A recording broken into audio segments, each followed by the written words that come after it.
म्हणजे लक्ष ठेवा जळले नाही पाहिजे. अतिशय सोपी आहे करायला. आणि मी काय म्हणतो तुम्हाला की यातल्या काही गोष्टी नसतील तर तुम्ही साधे मुरमुरे, शेंगदाणे आणि फुटाणे या 3 गोष्टी वापरून पण तुम्ही सेम पद्धतीने करा. आणि त्याच्यामध्ये हा जो मी मसाला करतोय तो मात्र टाकून बघा. तो खूप त्याच्यामुळे खूप छान त्याला चव येते, एक वेगळी चव येते. त्याच्यामुळे या सगळ्या गोष्टी उपलब्ध आहेत. आता सायट्रिक ॲसिड मिळतं बाजारात, तर ते आणायचं आहे कधीतरी, थोडंसं आणलं तरी चालेल.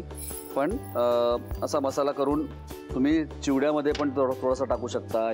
तुमच्या ज्या काही रेसिपीज असतील ड्राय भेल टाईप असतील तर त्याच्यामध्ये त्याचा वापर करून बघा तुम्ही, खूप छान लागतो.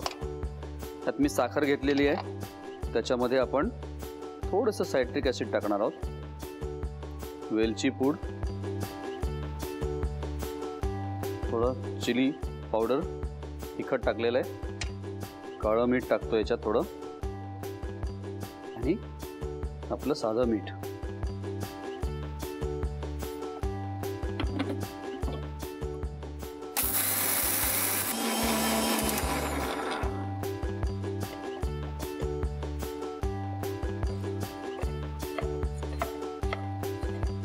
बस आता हे क्रिस्पी झालेलं आहे. इथे मी गॅस बंद करतोय आणि याच्यामध्ये हा जो मसाला आहे, हे जी आपण पावडर तयार केलेली आहे ती थोडीशी याच्यात टाकणार आहोत आपण.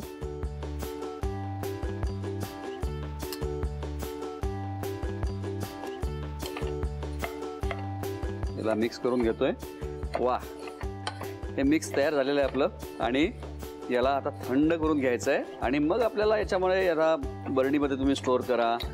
थंड झाल्यानंतर क्रिस्पी तर राहायला पाहिजे, हवा लागली नाही पाहिजे, तेवढं मात्र बघायचं आहे. ठीक आहे, ही आपली मस्त बार्ली कुरकुरी भेल तयार झालेली आहे. तुम्ही साहित्य आणि कृती लिहून घ्या. बार्ली कुरकुरे भेळ करण्यासाठी लागणारे साहित्य: व्हीट पफ्स, कुरमुरे, फुटाणे, बार्ली पफ्स, तूप, सूर्यफुलाच्या बिया, कढीपत्ता, काळं मीठ, बारीक चिरलेली हिरवी मिरची, सायट्रिक ॲसिड, हळद, लाल तिखट, मीठ आणि वेलची पूड. कृती: एका भांड्यामध्ये तूप गरम करून त्यामध्ये कढीपत्ता, बारीक चिरलेली हिरवी मिरची, हळद, कुरमुरे, व्हीट पफ्स, बार्ली पफ्स, फुटाणे आणि सूर्यफुलाच्या बिया घालून मंद आचेवर भाजून घ्यावं. एका मिक्सरच्या भांड्यात साखर घेऊन त्यामध्ये सायट्रिक ॲसिड, वेलची पूड, तिखट, काळं मीठ आणि मीठ घालून मिश्रण वाटून घ्यावं. तयार मसाला कुरमुऱ्याच्या मिश्रणात घालून नीट मिसळून बार्ली कुरकुरे भेळ सर्व्ह करावी.